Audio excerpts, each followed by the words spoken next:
viens une famille de 11 enfants, dont il y avait, je suis le quatrième d'une série de 6 garçons. Avant que mes parents aient une fille, on a été 6 garçons de fil.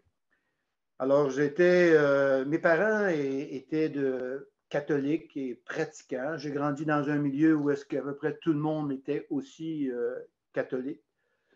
Puis, je peux dire que j'ai eu une enfance heureuse, insouciante, de très bons parents. Alors, à un moment donné, j'ai dû quitter pour mes études le milieu familial, et c'est quand que j'ai été à Sherbrooke pour étudier au cégep, que là, il est arrivé quelque chose de particulier. Mais j'arrive dans ce milieu cégepien où est-ce que je vais rester dans un sous-sol avec quelques colocs. On était 5 colocs. Et moi, j'arrive avec tout l'enseignement de mes parents, avec des convictions, entre autres en ce qui concerne la sexualité, les drogues, puis qu'on devait venir vivre une bonne vie. Alors, j'arrive avec cet arrière-plan-là. Mais puis, je me considérais à ce moment-là comme un bon gars. Alors, c'était assez facile pour moi de faire des amis. Alors, j'arrive un peu dans cette attitude-là au niveau du cégep. Au cours de la deuxième année, là, il est arrivé un événement spécial. Il y a un coloc qui est venu habiter, qui n'était pas là la première année. Puis, lui, il paraissait un petit peu bizarre. Alors, en prenant plus à le connaître, il s'appelle François Pajot. Et puis là, j'ai commencé à apprendre plus à le connaître. Et je me suis aperçu que c'était une personne qui était croyante. Puis, sincèrement croyant, mais pas la même chose que moi. Alors là, je me suis dit, on m'avait enseigné qu'hors de l'Église, point de salut. Alors, je me suis dit, il y a une lobby perdue ici. Alors, j'ai commencé à vouloir lui parler de ma croyance, de ma foi, en ce qui concerne les sacrements. On avait des points qui se rejoignaient dans notre discussion. On croyait tous les deux que Dieu existait. On croyait que la vie éternelle. On croyait que Jésus-Christ était venu. On croyait, en ce qui concerne le péché, l'enfer. Mais lorsque je discutais avec lui, en ce qui concerne qui était Jésus, en ce qui concerne comment qu'on va dans la vie éternelle, ben là, ça ne fonctionnait pas avec l'enseignement que moi j'avais reçu. Puis, dans mon idée de vouloir l'amener dans la mère Église, on avait un point commun que la Bible, c'était la parole de Dieu. Alors, lui avait une Bible, moi, j'en avais pas. Alors, quand j'amenais des choses, lui, il ouvrait sa Bible, puis il me faisait lire son point de vue. Ben là, moi, je n'étais pas capable de lui dire autrement que qu'est-ce que je lisais. Puis, bon, moi, j'ai dit, OK, moi, je ne suis pas assez connaissant. Ce que je vais faire, je vais aller poser des questions à ceux qui connaissent ça. T'sais. Et au fur et à mesure que je posais des questions pour avoir des réponses, pour l'amener, lui, dans la mère Église, bien, je n'avais pas des réponses que j'étais capable de prendre dans la Bible puis lui montrer. Et des fois, tu rencontres quelqu'un puis tu dis, bon, lui, bon, il ne sait pas, puis t'en fais un autre, puis t'en fais un autre. Et j'en ai rencontré plusieurs prêtres, curés, et même jusqu'à un évêque. Mais il y avait tout le temps un peu la même réponse, prions ensemble, on va aller au ciel ensemble, ou qu'il amenait des citations venant des livres qui sont de foi catholique. Mais dans la Bible, je n'avais pas d'argument pour lui montrer l'importance des sacrements, par exemple, l'importance en ce qui concerne les différentes choses sur Marie et puis toutes ces choses-là. Alors, ce que j'ai fait à ce moment-là, c'est que là, j'ai dit, oh, oh, oh, oh. Et je me souviens comment est-ce que ma mère était comme fatiguée de m'entendre poser des questions au prêtre. Elle dit, elle me dit, t'es donc bien fatiguant avec toutes tes questions, toi. Alors, il n'était pas content comme ça. Alors, j'ai dû arrêter les relations de discussion avec François, parce que souvent, François venait avec un groupe, tu sais, des étudiants, on aime jaser, on aime placoter ensemble, et on est ouvert, toutes ces choses-là, c'est bien le fun. Mais là, j'ai dit, oups, là, ça en était trop. Alors, j'ai dû arrêter ça complètement. Mais quand j'ai sorti de ces discussions-là, puis que j'ai arrêté tout ça, il s'est fait comme j'étais comme désillusionné. Il s'est fait comme un genre de vide, un château de cartes là, moral qui en fait a tombé. Et c'est là que je suis devenu, je dirais, un homme sans Dieu et sans foi. Je me qualifierais comme ça dans cette période-là de ma vie. Mais alors, on ne peut pas rester comme ça. Alors, je me suis mis à chercher la vérité dans d'autres voies. Entre autres, beaucoup dans ce qui concerne les extraterrestres, j'ai lu beaucoup, le paranormal aussi. Et ces choses, ben, ils nous m'ont conduit, surtout le paranormal, m'ont conduit aussi vers de prendre de façon modérée, je dirais, je n'étais pas un accro, mais de façon modérée, des drogues dures. Et ma pratique du paranormal faisait qu'à un moment donné, je sentais, me voyais glisser dans le noir. Il y avait une empreinte de noirceur qui rentrait dans ma vie. J'étais rendu plus dépressif. J'étais rendu... mes amis me le disaient. Qu'est-ce qui arrive avec toi, Yvon? T'es plus pareil. Mes professeurs me rencontraient et disaient, gars, tu es en train de couler complètement tes années. C'est comme si ça ne me faisait plus rien. Et j'arrivais pas à m'en sortir. Dans ma dernière année d'études, ma dernière session, là, il est arrivé un autre événement. Et c'est que j'ai rencontré la femme qui est devenue mon épouse. Puis dans ma relation avec elle, petit peu, bien, elle avait peur des choses que je faisais. Alors,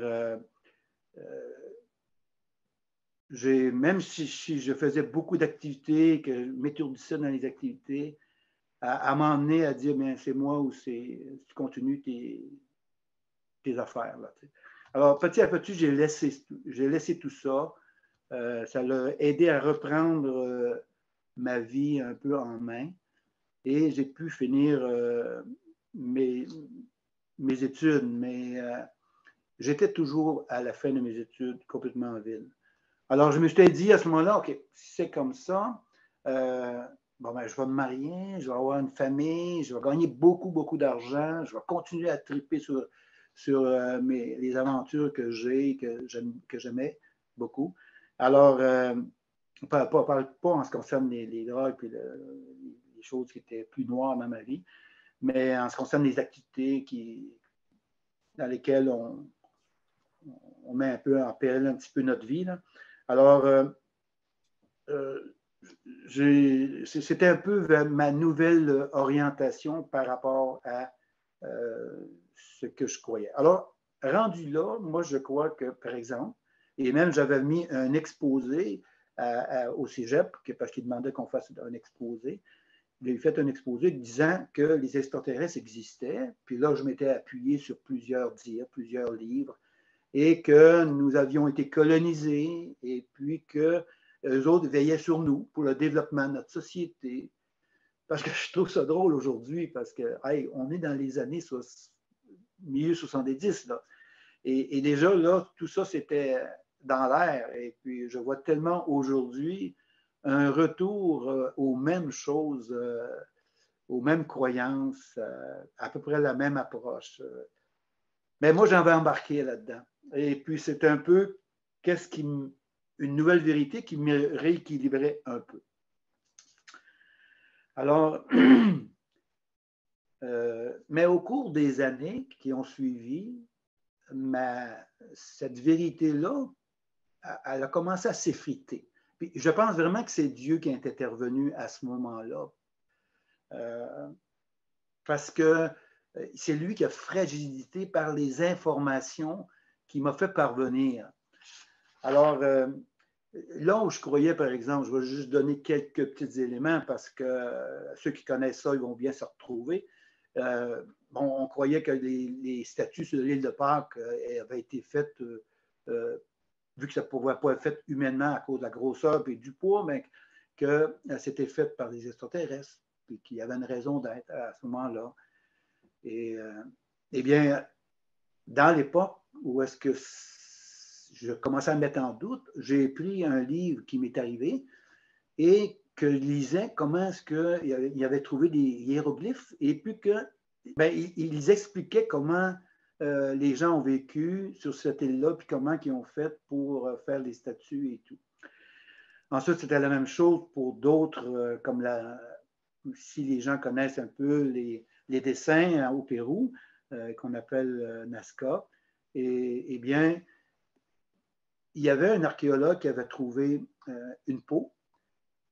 Puis ce même archéologue-là demandait si elle est drôlement faite et je vais la soumettre à des ingénieurs en aéronautique.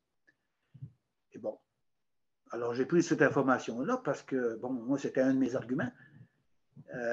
Ceux qui connaissent un peu moins ça, c'est juste que c'est des immenses dessins que tu ne peux pas voir si tu es au sol. Il faut vraiment que tu sois plusieurs centaines de pieds dans les airs pour voir le dessin d'une araignée, d'un oiseau et différentes sortes de dessins.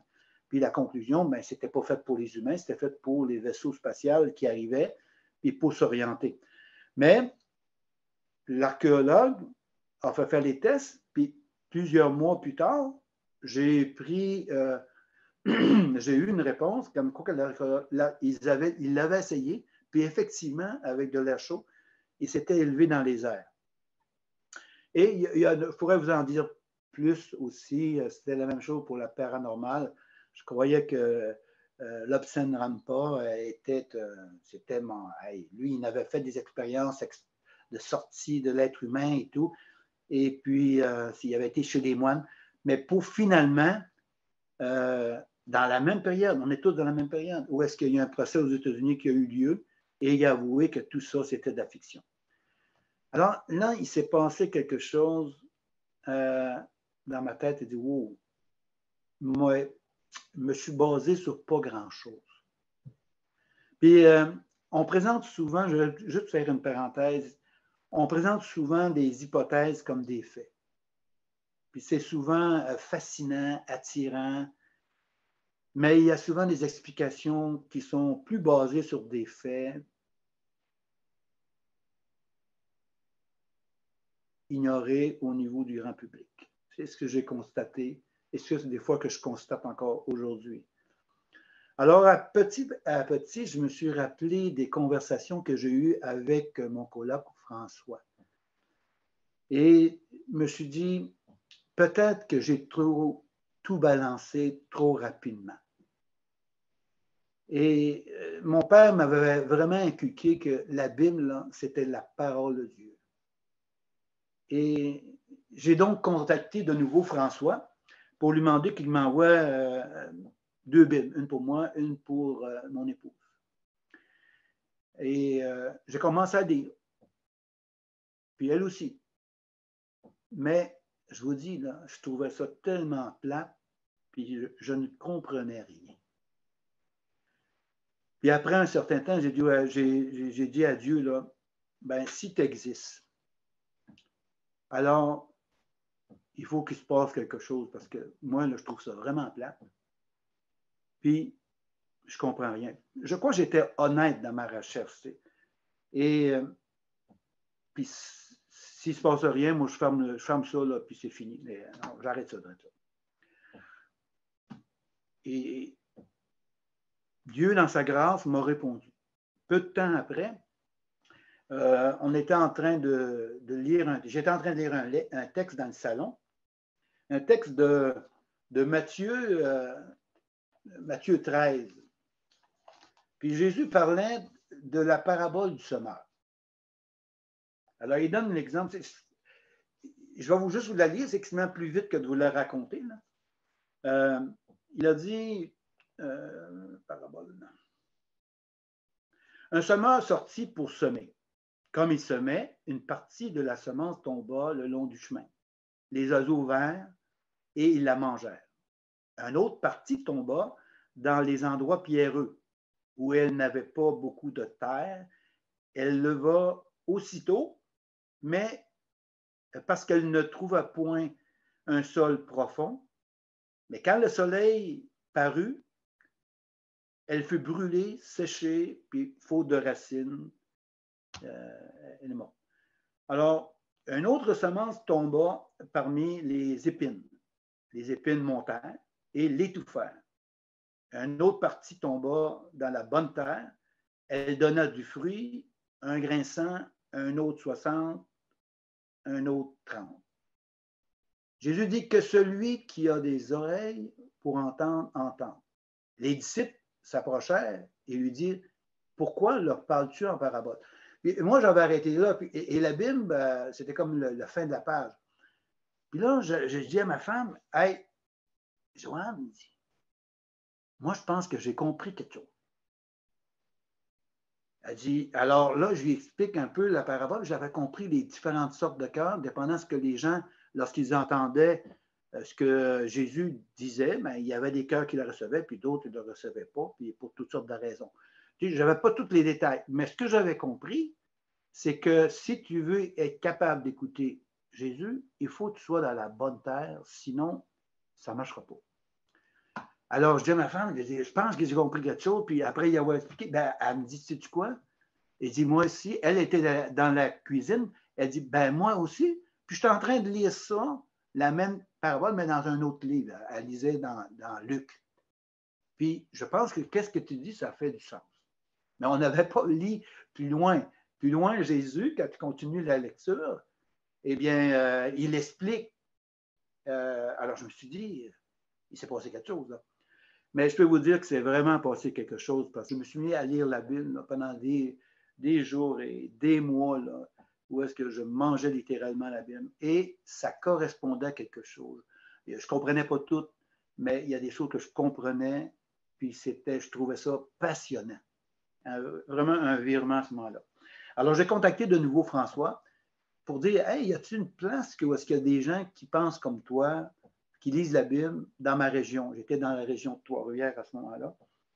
Et il m'a envoyé les coordonnées et je me suis rendu là, dans cette réunion-là. Et il est arrivé aussi un pasteur qui s'appelait John Malone. Mais vous savez, j'ai été trompé une fois, je me suis trompé une deuxième fois, puis là, il n'était pas question que je me trompe une troisième fois. Alors, je suis rentré dans ma relation avec lui d'une façon très, très, très sceptique. Il devait, chaque chose, parce que j'avais plein de questions, sur l'existence, sur Dieu, qui est la création. Mais il devait me prouver, il devait toujours me montrer, me prouver que la place dans la Bible où c'est écrit, les textes dans lesquels, puis que moi je prenne le temps de lire. Je vous dis, quand je regarde ça en arrière, là, je dis, Dieu a vraiment envoyé un homme très, très, très patient à ma mesure pour qu'il m'explique, qu'il prenne le temps que je digère les choses, parce qu'ils étaient souvent réactifs. J'étais vraiment souvent réactif parce que je ne voulais pas me tromper encore. Mais à la fin, j'ai eu beaucoup de réponses. J'ai eu mes réponses sur plein de choses, sur ma raison d'être, sur l'existence, le plan de Dieu depuis la Genèse. Alors, avec le temps et les recherches, je suis venu comme OK, là, l'image globale, la peinture globale, elle est claire pour moi. La raison, qu'est-ce que Jésus est venu faire sur la croix et tout ça, c'est devenu clair pour moi. Et, et c'est à ce moment-là que j'avais décidé de vouloir suivre Jésus. Mais une des choses que j'ai vues, c'est que Jésus, lorsque moi il a été enseigné, lorsque j'ai grandi, c'était un petit Jésus. Mais c'est faux. En réalité, j'ai découvert que Jésus, ce n'est pas un petit Jésus. Il n'est pas toujours dans la main de sa mère. Non, en fait, c'est le Créateur qui est venu racheter, sauver sa création. Alors, et c'est en comprenant cela, en étudiant dans la Bible, pour moi, la Bible est devenue comme un encre. Un encre qui me permettait maintenant de regarder la vie, d'examiner les autres philosophies, les croyances, les idéologies. Et c'est la Bible qui était le fil de ce qui était vrai, de ce qui était faux. Et ça s'est passé, je dirais, il y a à peu près 40 ans. Et je peux vous dire que depuis, je n'avais pas la connaissance que j'ai aujourd'hui. À cette époque-là, quand j'ai décidé, OK, j'ai compris ce qui s'est passé à la croix. Jésus est venu et puis il a racheté sa création. Il est venu mourir pour que tous ceux comme ceux qui écoutent ou ceux qui cherchent, eh bien, il est venu pour les racheter. Tous ceux qui ont un cœur honnête et qui le cherchent, il est venu pour eux, pour leur présenter, pour leur offrir ce qu'ils avaient été perdus, c'est-à-dire un monde qui vit éternellement avec lui, dans une vie éternelle, dans la béatitude dans le royaume de Dieu, dans sa présence. C'est ça qu'on avait perdu à cause du mal qui était rentré dans le monde, à cause de ce virus qui nous a tous contaminés. Eh bien, il est venu donner sa vie en rançon, justement pour que notre âme, qui est immortelle, puisse vivre l'éternité avec Dieu et qu'on puisse retrouver un jour le plan initial.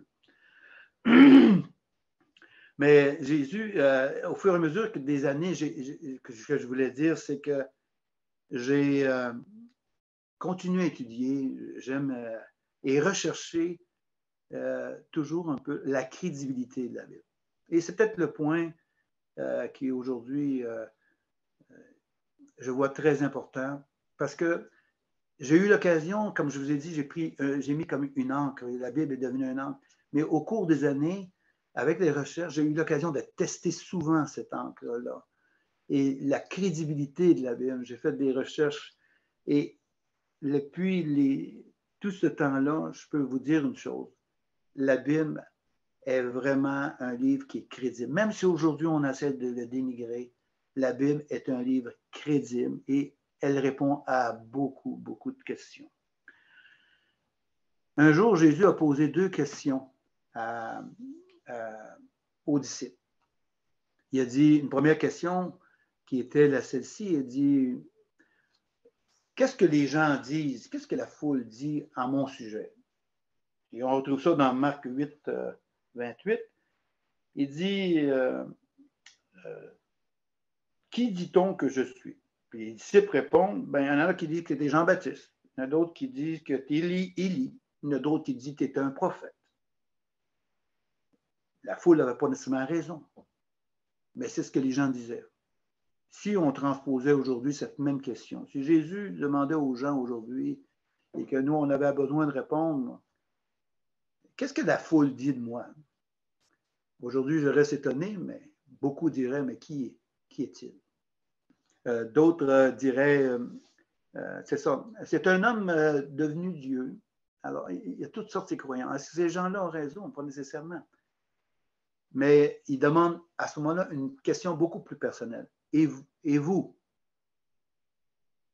en parlant des apôtres, qui dites-vous que je suis? Et c'est là que Pierre va faire cette déclaration. Tu es le Christ, le Fils du Dieu vivant. Puis c'est le même Jésus dans la Bible qui va dire une chose que je n'ai jamais entendue ailleurs.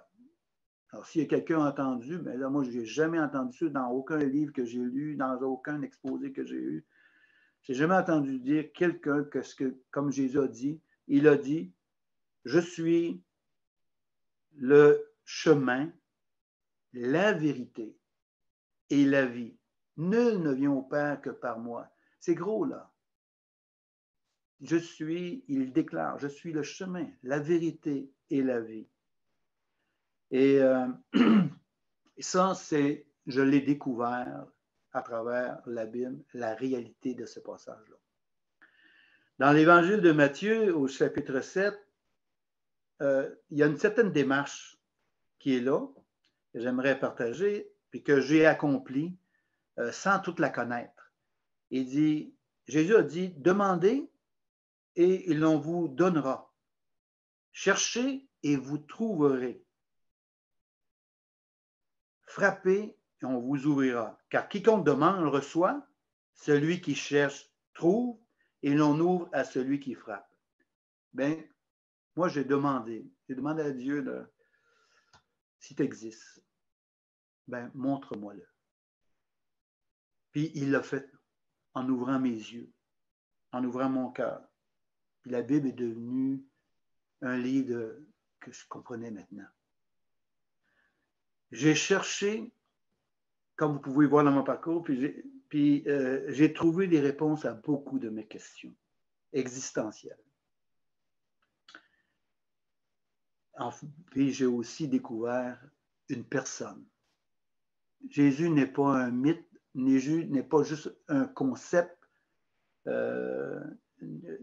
c'est pas juste une hypothèse comme souvent on émet. Jésus est une réalité. Et il vit encore aujourd'hui et on peut être en relation intime avec lui. C'est pas du fake, c'est vrai. Alors, j'ai aussi frappé, car j'ai aussi appris que nul ne vient au Père que par lui. Et c'est-à-dire dans un royaume 3 fois saint. Et Jésus, c'est lui qui nous lave de tous nos péchés pour pouvoir se présenter. Et je vous dirais que quand j'ai compris que c'est passé à la croix, mais tout a changé. Tout a changé dans ma vision du monde, dans ma raison d'être, d'existence. Et malgré que je continue à pécher, malgré que j'ai encore le virus du péché, même si ce n'est pas nécessairement qu'il domine dans ma vie, mais c'est encore comme ça.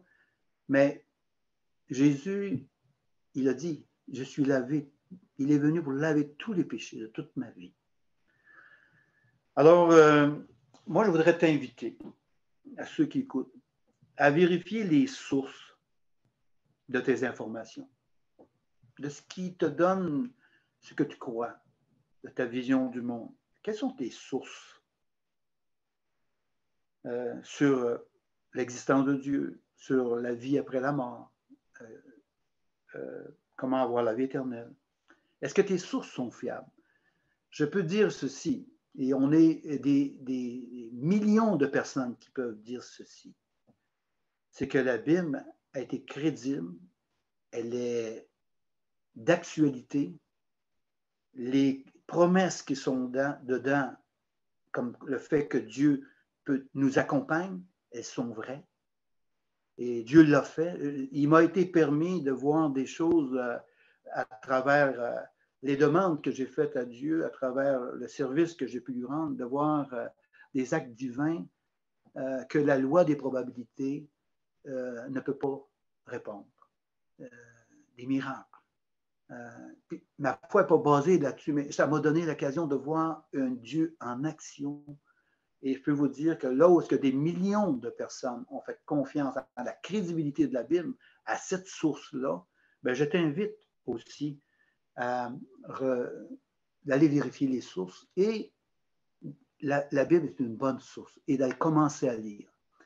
Et si tu trouves ça plate comme moi, si tu as de la misère même à croire à cela, mais que tu as un cœur honnête, tout ce que Dieu demande, c'est que tu aies un cœur qui le cherche et qui soit honnête.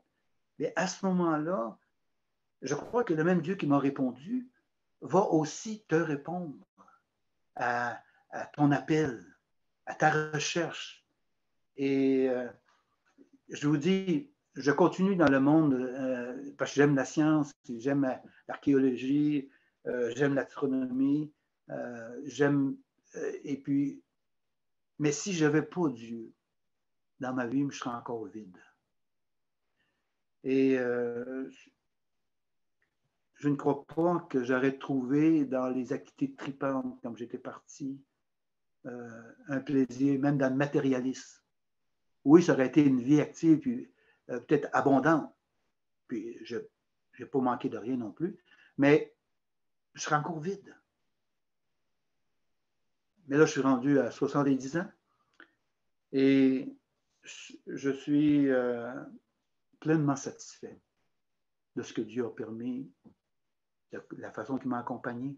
Je n'ai pas terminé, mais je sais qu'il me gardera. On a une chanson, il me gardera jusqu'à la fin. Et c'est ma confiance. J'ai mis toute mon éternité, toute ma foi dans ce geste que je n'ai pas vu il y a 2000 ans dans la croix de Jésus, que le Créateur est venu nous racheter. Et moi, je l'ai accepté par la foi, ce sacrifice-là. Puis encore aujourd'hui, après 40 ans, je ne regrette pas ce geste-là et j'ai placé toute mon éternité dans cette foi-là.